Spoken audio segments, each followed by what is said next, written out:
வணக்கம் நண்பர்களே, இது மகாபாரதம்.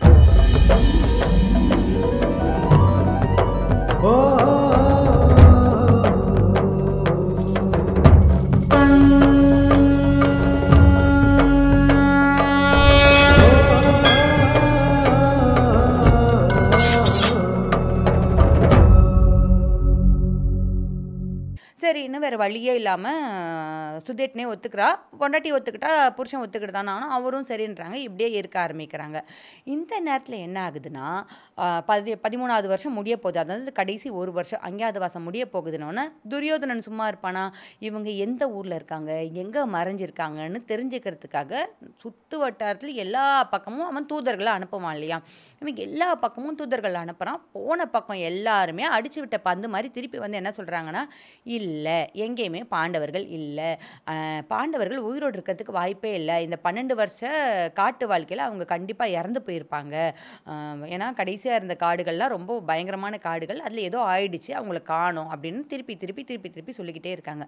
அப்படி சொல்லும்போது அவங்க ஒரு தூதன் ஒரு பக்கம், அதாவது இந்த விராட நாட்டு பக்கமாக வந்துட்டு போன தூதன் என்ன சொல்கிறான், பாண்டவர்கள் இல்லையே தவிர உனக்கு இன்னொரு சந்தோஷமான செய்தி நான் கொண்டு வந்திருக்கேன். உனக்கு ஈடான பலம் இருக்கக்கூடிய கீசகனை கொன்னுட்டாங்க. அங்கே வந்து ஒரு பொண்ணு இருந்தா, அவளோட 5 கணவர்களும் அந்த மாதிரி கந்தர்வர்களும் வந்து அவனை கொன்னுட்டாங்க. இனிமேல் உனக்கு எந்த பிரச்சனையும் கிடையாது கீசகனால. அப்படி உனக்குன்னு இருந்த ஒரு எதிரி தொலைஞ்சான்ற மாதிரி சொல்கிறாங்க. துரியோதனன், பீமன், சல்லியன், கீசகன் இவங்க 4 பேரும் ஒரே மாதிரியான பலம் கொண்டவர்கள் அப்படின்னு சொல்லப்படும். இந்த செய்தியை கேட்ட உடனே துரியோதனனுக்கு லேசாக சந்தேகம் வருது. ஒருவேளை வந்து அது பீமனாக இருக்கலாமோ அப்படின்னு. ஏன்னா இந்த உலகத்திலேயே பீமனால் மட்டும்தான் கீசகனை கொல்ல முடியும். நான் சொன்னேன் இல்லையா, இவங்க 4 பேரும் ஒரே மாதிரியான பலம் இருக்கக்கூடியவங்க, சம அளவு பலம் இருக்கக்கூடியவங்க. அதனால பீமன் கொண்டிருக்கணும், இல்லைனா வந்து சல்லியன் கொண்டிருக்கணும், இல்லைனா துரியோதனன் கொண்டிருக்கணும். துரியோதனன் கொல்லலை, சல்லியன் எங்கேயோ இருக்கான், அதுக்கு வாய்ப்பு இல்லை. அப்போ மிச்சம் இருக்கிறது யாருன்னு பார்த்தா பீமன் மட்டும்தான். ஸோ பீமன் தான் கொண்டு இருக்கணும், அது ஒரு பொண்ணை முன்னிட்டு தான் கொண்டு இருக்கான்னும் போது அது திரௌபதியாக இருக்கிறதுக்கு வாய்ப்பு இருக்குது. அப்படின்றதுனால அவன் என்ன பண்ணுறான், இது வந்து நம்ம வந்து ஏன் படையெடுத்து போகக்கூடாது இந்த விராட நாட்டு மேலே அப்படின்னு தன்னோட நண்பர்களோட கர்ணனோட மற்றவங்களோடலாம் பேசுகிறான். உடனே இவரும் அவங்க மாமா சகுனியும் அதே தான் சொல்கிறான். கர்ணனும் இதை ஒத்துக்கிறான். எல்லோரும் படையெடுத்து போகலாம் அப்படின்ற மாதிரி சொன்னோடனே கூட வந்து இவனோட நண்பர் சுசர்மா அப்படின்னு ஒருத்தன் இருக்கான். அவன் என்ன பண்ணுறான், ஆமாம் போகலாம், ஏன்னா வந்து எனக்கும் அந்த கீசகனுக்கும் ரொம்ப பகை இருக்குது. அவன் வந்து என்னை அசிங்கமாக ஒரு போரில் தூக்கடிச்சிட்டான். இந்த ஃப்ராடன் அவன் இருக்கிற திமிரில் தான் என்னோட ரொம்ப ஆட்டம் காட்டிட்டு இருந்தான். இப்போ அவன் இல்லாததால் இந்த விராடன் பல்லு பிடுங்கின நான் பாம்பு மாதிரி அவனை போய் நான் இது பண்ணுறேன், நம்மெல்லாம் சண்டைக்கு போகலாம், ஒருவேளை அங்கே பாண்டவர்கள் இருந்தால் உனக்கு லாபம், இல்லைன்னா எனக்கு லாபம்ன்ற மாதிரி இவங்களுக்குள்ள ஒரு பேச்சு பேசிக்கிட்டு எல்லாம் படையெடுத்து போகலாம் அப்படின்னு முடிவு பண்ணுறாங்க. அப்படி படையெடுத்து போகலான்னு முடிவு பண்ண உடனே 2 படையாக பிரிகிறாங்க. 2 விதமாக. ஒரு படை வந்து இந்த சுசர்மா இருக்கான்ல, அவன் ஒரு பக்கம் போகணும், துரியோதனர்கள் இன்னொரு பக்கம் போகணும்னு முடிவு பண்ணுறாங்க. ஃபஸ்ட்டு அவன் கிளம்பிடுறான். அவன் கிளம்பினோடனே எப்படி இவங்கெல்லாம் படையெடுத்து போவாங்கன்னா, அந்த காலத்தில் போர் பண்ணுறதுக்கு அறிகுறி என்னென்னா, ஒரு நாட்டு மேலே போர் எடுக்கிறதுக்கு முன்னாடி அந்த நாட்டுக்கு போயிட்டு அந்த நாட்டில் இருக்க பசு கூட்டங்கள் எல்லாம் ஓட்டிக்கிட்டு வந்துடணும்.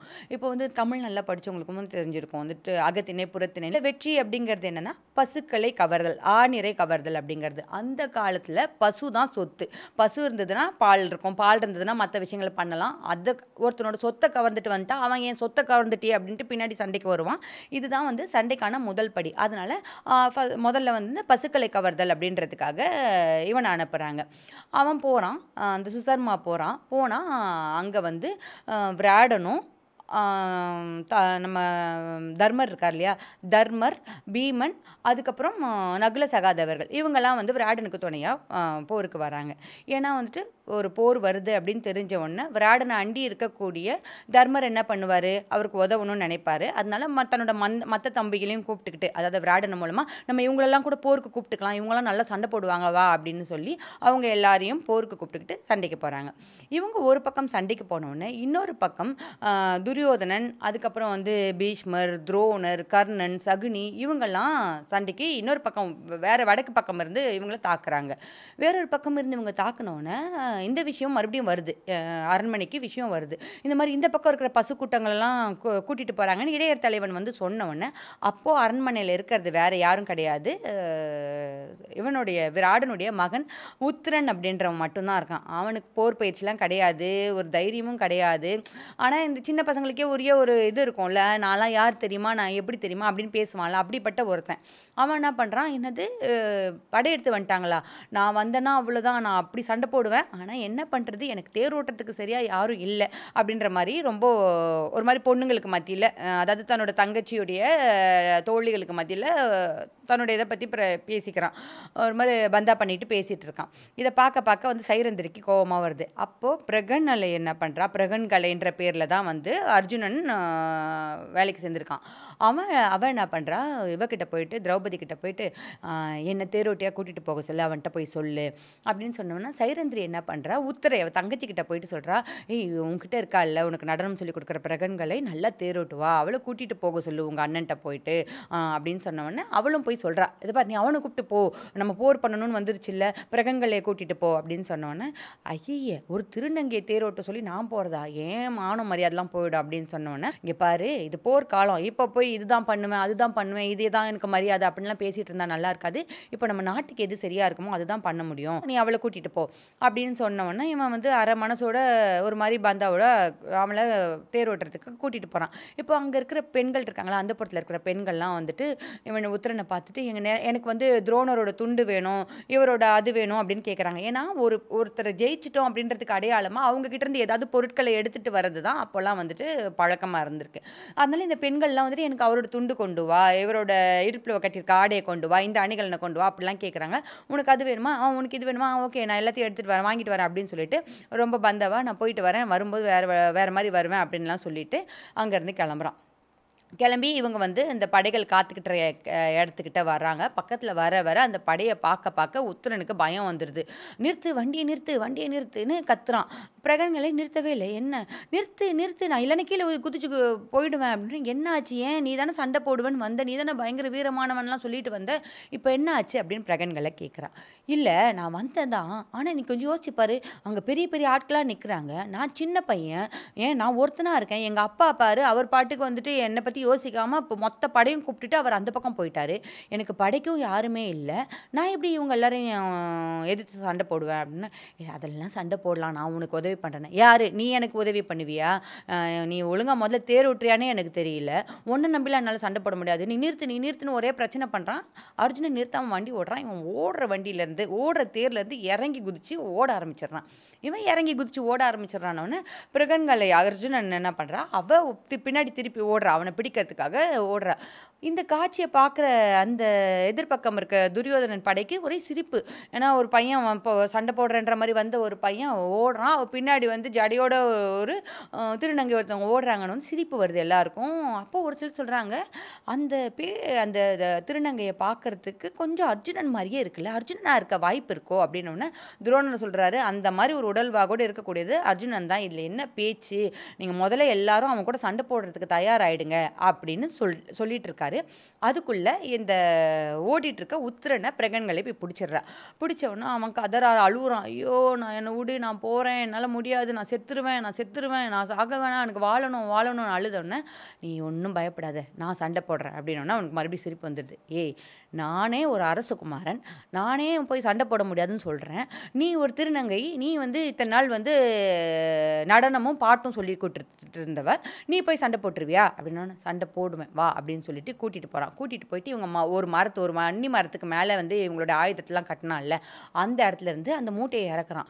இந்த உத்திரன் பார்த்துக்கிட்டே இருக்கான், என்னடா இது மூட்டைன்னு திறந்தா அதில் வந்து இவனோட காண்டீபம், இவனுடைய அம்பாரா துணிகள் எல்லாமே இருக்குது. அதெல்லாம் எடுத்துக்கிறான் அர்ஜுனன். அதெல்லாம் எடுத்த உடனே இவன் கேட்குறான், இதெல்லாம் யாருது, பார்க்கவே பயங்கரமாக இருக்குது, இப்படிப்பட்ட ஆயுதத்தெலாம் நான் பார்த்ததே இல்லை அப்படின்னோடனே, இதெல்லாம் வந்துட்டு பாண்டவர்கள் இருக்காங்கல்ல அவங்களோட ஆயுதங்கள். பாண்டவர்கள் தான், உண்மையாவா? ஆமா. இந்த வில்லு யாருதுன்னு நெனைக்கிற? இதுதான் காண்டீபம். இது அர்ஜுனனோட வில்லு அப்படின்னு சொல்றா பிரகன்களை. உடனே அந்த அர்ஜுனனோடதா? ஆமா. அர்ஜுனன் இப்ப எங்க இருக்கான்னு உனக்கு தெரியுமா? அப்படின்னு உத்தரன் கேட்டோனே, அர்ஜுனன் வந்து இப்ப அவங்க அஞ்ஞாத வாசத்துல இருக்காங்க. 1 வருஷம் யாருக்கும் தெரியாம வாழணும்.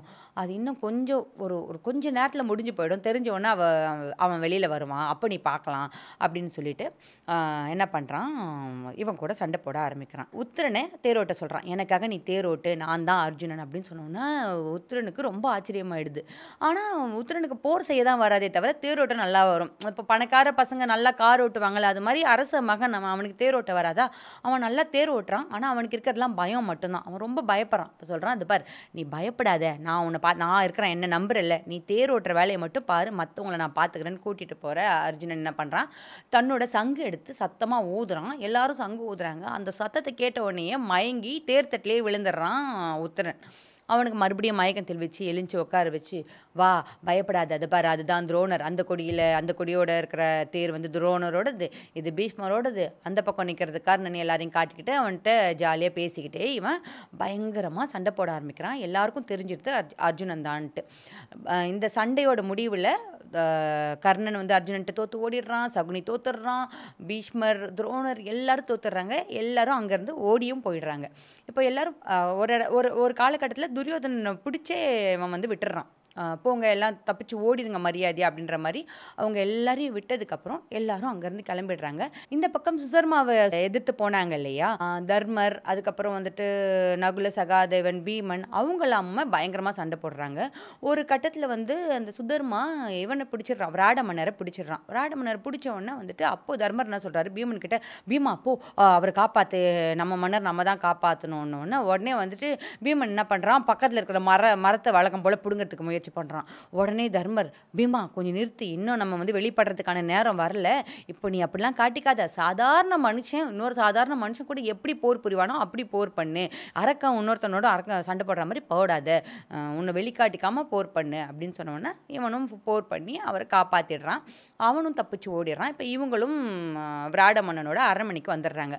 அரண்மனைக்கு வர்ற விராட மன்னன் கிட்ட எல்லாரும் வந்து இந்த மாதிரி உத்திரன் தனியாக மற்றவங்க எல்லாரும் எதுக்க போயிருக்காங்க, திடீர்னு வந்து இந்த பக்கம் துரியோதனன் படையோட வந்துட்டான், அவங்க மாட்டெல்லாம் நம்ம கவர்ந்துட்டு போயிட்டாங்க, என்ன பண்ணுறதுன்னு தெரியாதப்போ உத்திரன் தான் நான் போகிறேன் அப்படின்னு சொல்லி கிளம்புனா, பிருகன்களை வந்து அவனுக்கு தேரோட்டியாக போயிருக்காருன்னு தலையில் கையை வச்சுட்டு உட்காந்துடுறான் விராடன். ஐயையோ, சின்ன பையன், அவனுக்கு வந்து சண்டையும் போட தெரியாது, ஒன்றும் தெரியாது, என்ன விளையாடுறீங்களா அப்படின்னோடனே இப்போது தர்மர் என்ன சொல்கிறாரு, அதாவது கங்கன் என்ன சொல்கிறாரு, "கவலைப்படாதீங்க மன்னா, கூட போயிருக்க பிருகன்களை பார்த்துக்குவா, ஒன்றும் பிரச்சனை இல்லை, நம்பிக்கையாக இருங்க" அப்படின்னா, ஐயோ உங்களுக்கு தெரியாது நான் என்ன பண்ணுவேன்னு சோகமாக உட்காந்துருக்கான். அப்போது செய்தி வருது, இந்த மாதிரி அந்த எல்லாருமே துரியோதனர்கள் அப்புறம் கூட வந்த படை எல்லாத்தையுமே வந்துட்டு உத்திரன் ஜெயிச்சிட்டான், வந்துக்கிட்டு இருக்கான்ற செய்தி வந்தோடனே இப்போது இவ்வளோ நேரம் ஐயோ என் புள்ள சண்டை போட தெரியாது, என்ன ஆவானோ ஏது ஆவானு கவலைப்பட்டுக்கிட்டு இருந்த விராட மன்னனுக்கு ஒரு ஒரு நிம்மதி வந்துடுது, ஒரு பெருமிதம் வந்துடுது. என் பையன் இல்லையா, அப்படி தான் இருப்பான்னு பேசும்போது கூட இருக்கிற தர்மருக்கு இருக்கும்ல, அதாவது உத்திரன் மாதிரி ஒரு மகனை வச்சிருக்க விராடனே இப்படி பெருமையாக பேசும்போது அர்ஜுனனுடைய அண்ணனுக்கு அந்த பெருமை இருக்கும்ல. அவர் என்ன சொல்கிறாரு, இல்லை கூட பிரகன்களில் போயிருக்காள்ல அதனால தான் அப்படின்றாரு. இது இது திருப்பி திருப்பி இவர் சொல்லிக்கிட்டே இருக்கிறது விராடமன்னனுக்கு எரிச்சலாக இருக்குது.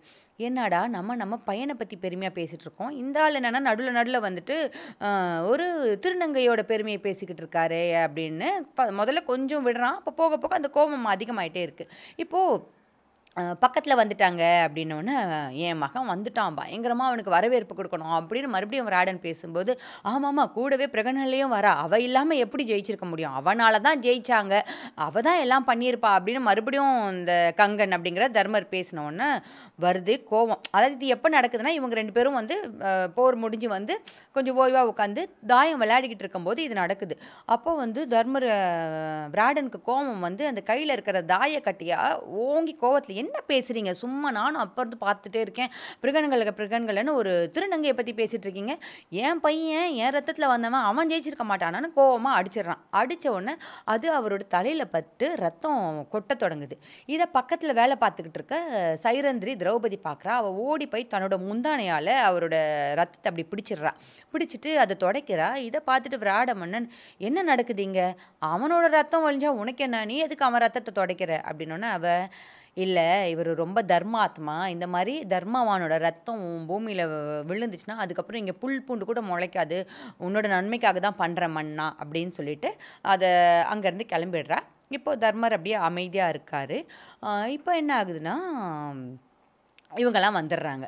உள்ள உத்திரன் வரான். வர்ற வழியிலேயே அர்ஜுனன் வந்து யார் யார் என்னென்ன, தர்மர் யாரு, வல்லபன்றது யாரு, அப்புறம் வந்துட்டு நகுலன் என்னவா இருக்கான், சகாதேவன் என்ன பேரில் இருக்கான், எல்லாத்தையும் அவன்ட்டு இத்தனை நாள் சகாதேவனாக இருந்தது யாரு, எல்லா கதையும் சொல்லிட்டு வரான். இவனுக்கு ஆச்சரியத்துலேயும் ஆச்சரியம், பெருமையிலையும் பெருமை. பாண்டவர்கள் தங்களோடு இருந்திருக்காங்க, தங்களுக்கு எல்லாம் செஞ்சுருக்காங்க, இன்றைக்கி வந்து அர்ஜுனன் மாதிரியான ஒரு வீரனுக்கு தான் தேரோட்டியிருக்கோம் அப்படின்ற சந்தோஷத்தில் உள்ளே வந்தவொடனே பெருசாக வந்து ஆரத்திலாம் எடுத்து வரவேற்கிறாங்க. உள்ளே கூட்டிகிட்டு வந்தான். அப்போது என்ன ஆகுதுன்னா, தர்மர் என்ன பண்ணுறாரு, இங்கே இருக்கிறவங்க எல்லாருக்கிட்டையும் ஏற்கனவே சொல்லி வச்சிடுறாரு, இவன் இருக்கான் இல்லையா அர்ஜுனன், அவனை உள்ளே விட்டுறாதீங்க அப்படின்னு சொல்லி வச்சிடறாரு. ஏன்னா தன்னோட அண்ணனை யாராவது காயப்படுத்திட்டாங்க, அடிச்சிட்டாங்கன்னு தெரிஞ்சால் அவ்வளோதான், அவங்கள உயிரோட விட மாட்டான் அர்ஜுனன் அப்படின்னு தர்மருக்கு தெரியும். அதனால இதை மாதிரி சொல்லி வச்சிடுறாரு. உடனே என்ன ஆகுதுன்னா, அந்த அர்ஜுனனை வெளியில் நிறுத்திடுறாங்க, பிருகன்களை வெளியில் நிறுத்திட்டு இவன் மட்டும் உள்ளே வரான். உத்திரன் மட்டும் உள்ளே வந்தவொடனே இவரை பார்க்கணுன்ற ஒரு ஆசை இருக்கும்ல, தர்மரை பார்க்கணுன்னு இப்படி பார்க்குறான். எங்கே அவருன்னு கேட்டு அவரது தலையில் காயத்தோடு இருக்கார். பார்த்த உடனே என்ன ஆச்சுப்பா அப்படின்னு கேட்குறான் அவன். என்ன ஆச்சுன்னு கேட்டோடனே, இல்லை இந்த மாதிரி நானும் சொல்லிக்கிட்டே இருக்கேன், நீ ஜெயிச்சிட்டேன்னு எல்லாரும் செய்தி கொண்டு வந்துகிட்டே இருக்காங்க, முன்னால் இல்லை எல்லாம் பிருகன்களை தான் சொல்லிட்டேன்னு எனக்கு கோவம் வந்துச்சு, அதான் அடிச்சிட்டேன் அப்படின்னோடனே இவன் பதறிடுறான். அப்பா உனக்கு அறிவு இருக்கா, அவர் யாருன்னு தெரியுமா, நீ பாட்டுக்கு இந்த மாதிரி பண்ணுற, நீ என்ன நினச்சி அவர் இப்படி அடிச்ச, உண்மையை சொல்லணும்னா நான்லாம் போர் பண்ணலை, ஒரு தேவகுமாரன் வந்தான், அவன் தான் வந்து எனக்காக சண்டை போட்டான், அவன் தான் அந்த ஜெயிச்சான் அப்படின்ற மாதிரிலாம் பேசிட்டு, தயவு செய்து அவர்கிட்ட மன்னிப்பு கேளு, இந்த மாதிரி என்றைக்குமே நடந்துக்காது, அவர் ரொம்ப மரியாதையாக நடத்தப்பட வேண்டியவர் அவர் அப்படின்னு சொல்லிடுறான் உத்திரன். இப்போ வந்து அவன் இன்னும் வெளியில் சொல்லலை, ஏன்னா அர்ஜுனன் வந்து நான் சொல்கிற வரைக்கும் சொல்லாதுன்னு சொல்லியிருக்கிறதுனால வெளியில் சொல்லலை. உடனே அவருமே வந்து விராடனுமே வந்து தர்மர்கிட்ட மன்னிப்பு கேட்குறாரு. இப்போது தர்மர் வந்து அர்ஜுனன்ட்ட விஷயத்த சொல்கிறாரு. அர்ஜுனன் கோவப்படுறான். அவனை சமாதானப்படுத்திட்டு, நம்மளுக்கு இடம் கொடுத்த, நம்மளுக்கு வாழ்க்கை கொடுத்த ஒரு மன்னன், அவனுக்கு எந்த தப்பும் நடக்கிற மாதிரி நம்ம பார்த்துக்க கூடாது. கோவத்தில் எல்லாருமே வந்துட்டு ஏதாவது இந்த மாதிரி பண்ணுறது சகஜமான விஷயம்தான். கோவத்தில் சட்டுன்னு உணர்ச்சி வசப்பட்டு நடந்துக்கிறது சகஜமான ஒரு விஷயம்தான். அவன் இவ்வளோ நாள் நம்மளை நல்லா பார்த்துருக்கான்ல, அதுக்காக நம்மளை மன்னிச்சு விட்டுறலாம். நானும் சும்மா அவன் பையனை பற்றி பெருசாக பேசும்போது இல்லை பையன் இல்லை இதுதான்ற மாதிரி பேசியிருக்கக்கூடாது, அது என்னோட தப்பு தானே அப்படின்ற மாதிரி சொல்கிறாரு. ஏற்கனவே தௌமியரும் இந்த மாதிரி தானே அறிவுரை சொல்லி அனுப்புனார். அப்படிலாம் வந்து மன்னனே என்ன சொன்னாலும் நீ அவனுக்கு அறிவுரை சொல்லக்கூடாது, அவனை விட அவன் சொல்கிற கருத்தை மீறி நீ ஒரு கருத்து பேசக்கூடாதுலாம் சொல்லி அவர் அனுப்பிச்சிருப்பாரு.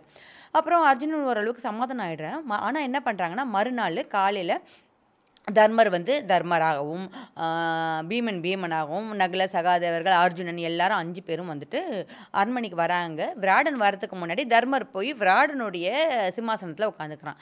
இப்போது விராடன் வரான். வந்துட்டு தர்மரை பார்த்துட்டு, இது என்ன கங்கரே, நீங்கள் வந்து எப்படி இப்படி பண்ணுறீங்க, என்னோட இடத்துல ஏன் உட்காந்துருக்கீங்க அப்படின்னு சொன்னோன்னே, அப்போ தர்மர் சொல்கிறாரு எல்லாத்தையும். நான் வந்து இந்த மாதிரி தர்மர் இதுக்காக 1 வருஷத்துக்கு உங்கள் ஊரில் இருக்கிறதுக்காக வந்தேன், இந்த நேரம் முடிஞ்சிருச்சு, நாங்கள் மறைஞ்சு வாழ வேண்டிய நேரம் முடிஞ்சிருச்சு அப்படின்னு சொன்ன உடனே விராடனுக்கு அவ்வளோ மகிழ்ச்சி. தர்மர் காலில் விழுந்துட்டு, நான் தப்பாக ஏதாவது பண்ணியிருந்தா மன்னிச்சிடுங்க, தெரியாமல் பண்ணிட்டேன், நீங்கள் என்னோட ஊரை தேர்ந்தெடுத்தது எனக்கு ரொம்ப ரொம்ப மகிழ்ச்சி அப்படின்லாம் சொல்லிட்டு அர்ஜுனனை பார்க்குறான். அர்ஜுனனை பார்த்துட்டு, ஐயோ நீங்களா இவ்வளோ நாள் என் பொண்ணுக்கு வந்து நாட்டியமும் இதுவும் சொல்லி கொடுத்தது, ரொம்ப சந்தோஷம், நான் வந்து உங்களோட சம்மந்தம் வச்சுக்கணும்னு நான் நினைக்கிறேன், தயவு செஞ்சு நீங்கள் என் பொண்ணை கல்யாணம் பண்ணிக்கணும் அப்படின்னு அர்ஜுனன்ட்ட ரொம்ப கெஞ்சினான். அதுக்கு அர்ஜுனன் என்ன சொல்கிறான்னா, நான் வந்து உங்கள் பொண்ணுக்கு பாடம் சொல்லிக் கொடுத்தேன், நடனமும் பாடலும் சொல்லிக் கொடுத்தேன், ஒரு ஆசிரியனாக இருந்தேன். அப்போது ஒரு ஆசிரியனுக்கு ஒரு மாணவிங்கிறவ பொண்ணு மாதிரி, அவள் எனக்கு பொண்ணு மாதிரி தான், வேணா என் பையனுக்கு நான் அவளை கல்யாணம் பண்ணி கொடுக்குறேன், என்னால் அவளை கல்யாணம் பண்ணிக்க முடியாது, நீங்கள் வந்து என் கூட சம்மந்தம் வச்சுக்கணும்னு நினச்சிங்கன்னா நம்ம 2 பேரும் சம்மந்தி ஆகிடலாம் அப்படின்னு சொன்னோன்னே, இதுக்குமே வந்துட்டு விராடனுக்கு ஒப்புதல் தான் இருக்குது. அவன் சரின்னு சொல்லிடுறான். உடனே வந்துட்டு கல்யாணத்துக்கு ஏற்பாடாகுது. இப்போது என்ன ஆகுதுன்னா, அந்த பக்கம் இங்கேருந்து போன துரியோதனன் சும்மா இருப்பானா, நம்ம கூட சண்டை போட்டது அர்ஜுனன் தான், அவன் 1 வருஷம் முடியறதுக்கு முன்னாடியே வெளியே வந்துட்டான், எனக்கு உடனே அவனுக்கு தூது அனுப்புங்க, தர்மருக்கு தூது அனுப்பி அவங்க எல்லாரையும் மறுபடியும் 12 வருஷம் இதுக்கும் வனவாசத்துக்கும் அஞ்ஞாதவாசத்துக்கும் போக சொல்லுங்கன்னு சொல்லும்போது, பீஷ்மர் என்ன சொல்கிறாரு, அவர் நேரத்தெல்லாம் பார்த்துட்டு, இல்லை அந்த மாதிரி அந்த 5 பேரும் அந்த மாதிரி பண்ணக்கூடிய ஆட்கள் கிடையாது, அவங்க சரியான நேரம் முடியும் போது தான் வந்திருப்பாங்க, நேரம் காலத்துலலாம் பார்த்தா அவங்க அவங்க 1 வருஷம் முடிஞ்சதுக்கு அப்புறம் தான் அவங்க வெளிப்பட்டிருக்காங்க. அதை நீ சொல்ல முடியாதுப்பா, இது எனக்கு தெரிஞ்சு அவங்க கரெக்டாக தான் வந்திருக்காங்க அப்படின்னு சொன்ன உடனே அதையும் மீறி தூதர்கள்கிட்ட சொல்லி அனுப்புகிறான் துரியோதனன். தர்மர் வந்து இல்லை, இது இத்தனை வருஷம் நாங்கள் வந்து காட்டு வாழ்க்கை வாழ்ந்தோம், 1 வருஷம் அஞ்ஞாத வாழ்க்கை, இந்த நேரத்தில் இது இப்போ முடிஞ்சிச்சு அப்படின்ற மாதிரி தெளிவாக திருப்பி சொல்லி அனுப்பிச்சிடுறாரு. இப்போ இல்லைன்னு ஆயிடுதா. இப்போது இந்த இடத்துல விராட மன்னனுடைய மகளுக்கும் அர்ஜுனனோட மகனுக்கும், யாருக்கு, அபிமன்யுவுக்கும் கல்யாணம் நடக்குது. ரொம்ப சிறப்பாக கல்யாணம் நடக்குது. கல்யாணத்துக்கு எல்லாரும் வராங்க. நம்மளுடைய கண்ணன் எல்லாரும், கிருஷ்ணர் சொந்தக்காரவங்க எல்லாரும் வராங்க. கல்யாணம் சிறப்பாக நடக்குது.